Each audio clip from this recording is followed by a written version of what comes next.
राष्ट्रवादी Congress party शरद चंद्र पवार से प्रवक्ता नसीम सिद्दीकी जी हमारे साथ हैं। सिद्दीकी जी, जब से लोकसभा चुनाव के रिजल्ट्स आए हैं, खासतौर पर महाराष्ट्र में इस तरह की बातें सामने आ रही हैं कि कहीं ना कहीं ऐसा हो सकता है कि उद्धव ठाकरे आने वाले कुछ दिनों में एनडीए में जा सकते हैं, मतलब पाला बदल सकते हैं। इस पर आपका क्या कहना है? देखिए, राजनीति संभावनाओं का खेल है, लेकिन ये बात हम लोग बड़े विश्वास के साथ कह सकते हैं कि जिस प्रकार का हमारा गठबंधन बना है महाराष्ट्र में, उद्धव जी, कांग्रेस और राष्ट्रवादी वो हमेशा एक साथ रहने वाले हैं। किसी भी कीमत पर उद्धव जी जो है वो भाजपा के साथ नहीं जाएंगे। क्या कारण है कि वो नहीं जाएंगे? क्योंकि उनकी नाराज़गी की खबरें भी सामने आ रही है। जो जिस तरह सांगली की सीट की बात करके उनके समर्थन में उनके उम्मीदवार के लिए प्रचार नहीं किया गया, तो क्या वजह है कि वो रुक सकते हैं? देखिए, इतने बड़े गठबंधन में महाराष्ट्र में 48 सीटों में एक आधे सीट पे विवाद हो सकता है। वो मतभेद है, मनभेद नहीं है। इसलिए ऐसे छोटे कारणों की वजह से कभी कोई पक्ष परिवर्तित नहीं करता है, बदलता नहीं है, क्योंकि उन्हें पता है जिस गठबंधन को वो छोड़ के आए हैं, उद्धव जी मुख्यमंत्री रहे हैं, उन्होंने इस राज्य का नेतृत्व किया है, उनको मान सम्मान मिला है। और जिस प्रकार से जो एक विशेष वर्ग जो आज तक हमेशा शिवसेना के विरोध में रहा है, उसने बड़े पैमाने पे आज जो उद्धव ठाकरे की सीटें आई हैं उसमें माइनॉरिटीज़ का एक बहुत बड़ा रोल है।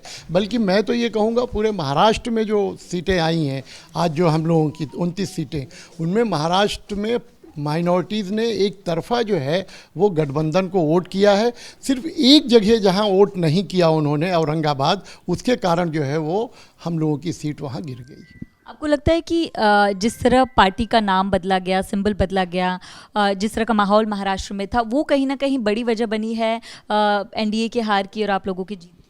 नहीं, ये तो देखिए नाइंसाफ़ी हो रही थी, ये लोगों ने देखा था और दुनिया जानती है। आज अगर आप किसी सोते हुए बच्चे से पूछें कि शिवसेना का मतलब, वो बोलेगा बाला साहब ठाकरे। अगर आप पूछें एनसीपी का मतलब, तो वो बोलेगा शरद चंद्र पवार।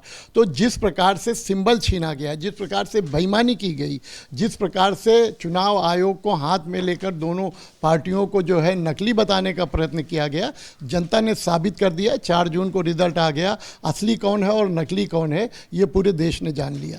अच्छा, राज्य के उप मुख्यमंत्री देवेंद्र फडणवीस को लेकर क्या कहेंगे? कल वो कह रहे थे कि वो सरकार से बाहर रहकर काम करना चाहते हैं, तो उनके भविष्य को लेकर क्या कहेंगे महाराष्ट्र की राजनीति? ये उनका अंतर्गत प्रश्न है, वो राजीनामा दें या न दें, लेकिन कम से कम राजीनामा देने की नौटंकी ना करें। इतना ही हम कहना चाहेंगे कि उन्हें अपनी हार पूरी तरीके से स्वीकार करनी चाहिए।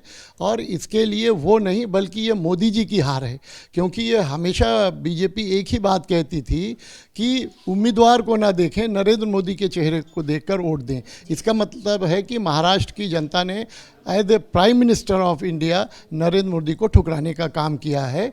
इसलिए वो कम से कम नाटक ना करें। अगर राजीनामा देना है तो राजीनामा दे के बाहर जाएं। उनके इस्तीफे से कहीं ना कहीं आप लोगों को तो फायदा होगा?